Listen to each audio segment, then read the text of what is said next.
والذين يقولون ربنا هب لنا من أزواجنا وذرياتنا قرة أعين واجعلنا للمتقين إماما.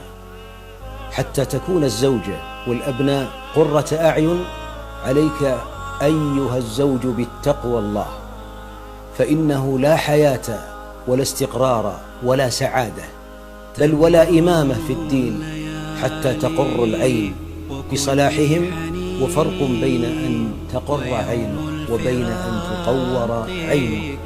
فاتق الله حتى يصلح لك الله أهلك وزوجك.